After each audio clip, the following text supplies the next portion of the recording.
राजकुमारी तारा अपने घोड़े को बाहर खड़ा कर राजमहल के अंदर प्रवेश कर जाती है। राजकुमारी विलासिनी अपने कमरे में अकेली बैठी है। कल होने वाले विवाह की तैयारियों के चलते वो थोड़ी व्याकुल सी थी। तभी राजकुमारी विलासिनी को दरवाजे पर किसी की दस्तक महसूस हुई तो वे बोल पड़ी, कौन है बाहर? राजकुमारी तारावती बोली, राजकुमारी जी, मैं आपकी सेविका हूँ, आपसे कुछ जरूरी बात करनी है, बहुत जरूरी है। राजकुमारी विलासिनी थोड़ा संकोच करते हुए बोली, अच्छा अंदर आ जाओ। राजकुमारी की सहमति मिलने पर राजकुमारी तारा झुके हुए सिर के साथ अंदर आ जाती है। उसको देख राजकुमारी विलासिनी बोली, बोलो क्या बात है? तारावती बोली, माफ करे राजकुमारी जी, मैं अच्छे से जानती हूँ कि कल आप राजकुमार अभिमन्यु से विवाह करने जा रही हैं, पर आपको यह विवाह नहीं करना चाहिए। तारावती की बात सुन राजकुमारी विलासिनी चौंक जाती है और कहती है, क्या कह रही हो तुम, और तुम हो कौन? मैंने तो तुम्हें इससे पहले कभी राजमहल में नहीं देखा। तब तारावती धीरे से राजकुमारी के पास आई और बोली, राजकुमारी जी, मैं आपको सब कुछ बता दूंगी, बस आप थोड़ा धीरज रखकर मेरी पूरी बात सुन लीजिएगा एक बार। मैं चाहती थी कि शादी से पहले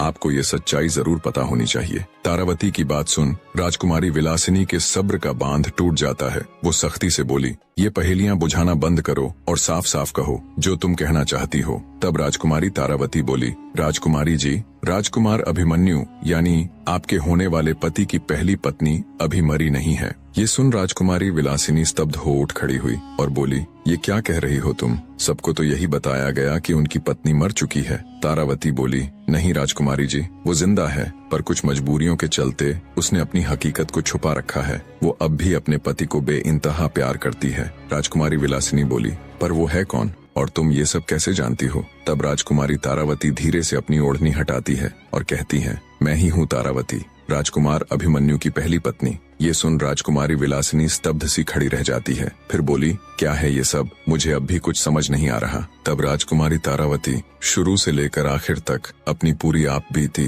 राजकुमारी विलासिनी के आगे कह सुनाती है कि कैसे उसके धूर्त पिता के कारण उसे आधी रात को राजमहल छोड़ना पड़ा और क्यों उसने अपने सुंदर रूप को बिगाड़कर खुद को एक कुरूप स्त्री बना लिया और कैसे वो राजकुमार अभिमन्यु के महल में एक नौकरानी की तरह रह रही है। इतना कह राजकुमारी तारा अपनी ओढ़नी के पल्लू से अपने चेहरे की कालिक हटाती है। ये देख और पूरी बात जान राजकुमारी विलासिनी स्तब्ध रह जाती है। आगे राजकुमारी तारा बोली, माफ करना बहन, पर अब भी राजकुमार अभिमन्यु मुझसे बहुत प्यार करते हैं। उनकी नजरों में ये जानते हुए भी कि मैं इस दुनिया में नहीं हूँ, वो तो शादी के लिए बिल्कुल भी तैयार नहीं थे, पर अपने पिता के कारण मजबूरी में वो ये सब कर रहे हैं। राजकुमारी तारा की पूरी बात सुन राजकुमारी विलासिनी हैरानी के साथ साथ बहुत भावुक भी हो जाती है और कहती है, तो फिर तुम ये सब राजकुमार को बता क्यों नहीं देती? कब तक अपने मुंह पर ऐसे कालिक पोते अपनी सच्चाई को छुपाती फिरोगी? बने रहे।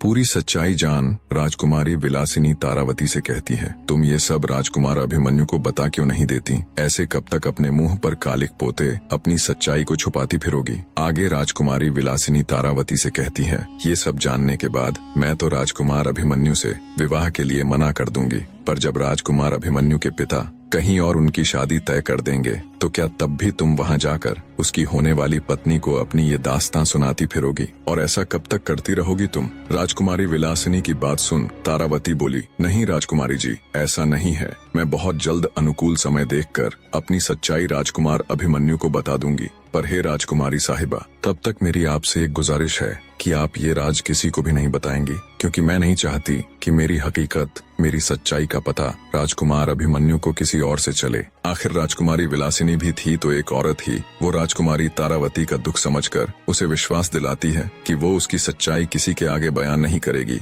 और कोई अन्य कारण देकर राजकुमार से विवाह के लिए मना कर देगी। राजकुमारी विलासिनी की बात सुन राजकुमारी तारा को बहुत सुकून मिला। वो हाथ जोड़कर राजकुमारी का शुक्रिया अदा कर खुशी खुशी उससे विदाई ले वापस प्रतापगढ़ की ओर रवाना हो जाती है। राजकुमारी तारा जल्दी से जल्दी प्रतापगढ़ पहुंचना चाहती थी। वो नहीं चाहती थी कि उसके बाहर जाने की खबर किसी को भी पता चले। राजकुमारी तारावती के जाने के बाद राजकुमारी विलासिनी अपने माँ बाप के पास जाती है। देखा तो वो दोनों बहुत खुश थे और कल होने वाले उसके विवाह की ही चर्चा कर रहे थे कि इतना अच्छा दामाद तो बड़ी किस्मत से मिलता है। उनको खुश देख राजकुमारी विलासिनी का मन थोड़ा उदास हो जाता है, पर फिर भी वो कड़ा हृदय करके उनके पास जाती है और कहती है कि वो ये विवाह नहीं करेगी। उसकी बात सुन उसके माता पिता हैरानी के साथ उससे विवाह न करने की वजह पूछते हैं। तब राजकुमारी बोली, माफ करना पिताजी, माताजी, मुझे बहुत अजीब सा लग रहा है। मेरा दिल बिल्कुल भी ये शादी करने की गवाही नहीं दे रहा। मुझे ऐसा प्रतीत हो रहा है कि इस शादी से कोई खुश नहीं रह पाएगा, ना मैं, ना राजकुमार अभिमन्यु और ना आप सब। अंततः मैं ये फैसला बहुत सोच समझ कर ले रही हूँ। आप लोग मुझ पर भरोसा कर मेरा यकीन कीजिए और कोई अन्य सवाल मत पूछिएगा बस। राजकुमारी की बात सुन उसके माता पिता दुखी मन से उसकी बात स्वीकार लेते हैं। अगले दिन राजकुमारी विलासिनी के पिता अपने एक विश्वास पात्र सेवक के हाथों शाही पत्र में ये सूचना लिखकर राजा धर्मपाल के पास भिजवा देते हैं। सेवक जब शाही पत्र ले राजा धर्मपाल के पास जाता है तो वे तुनक जाते हैं। उनके चेहरे पर चिंता के भाव उभर आते हैं, क्योंकि इससे पहले जब उन्हें ऐसा पत्र मिला था तब उस पत्र में उनकी पुत्र वधू की मृत्यु का समाचार था। इसीलिए किसी अनहोनी की आशंका के साथ वे अनमने ढंग से सेवक को आदेश देते हुए पत्र पढ़ने को कहते हैं। उनके आदेश पर सेवक पत्र पढ़ना शुरू करता है।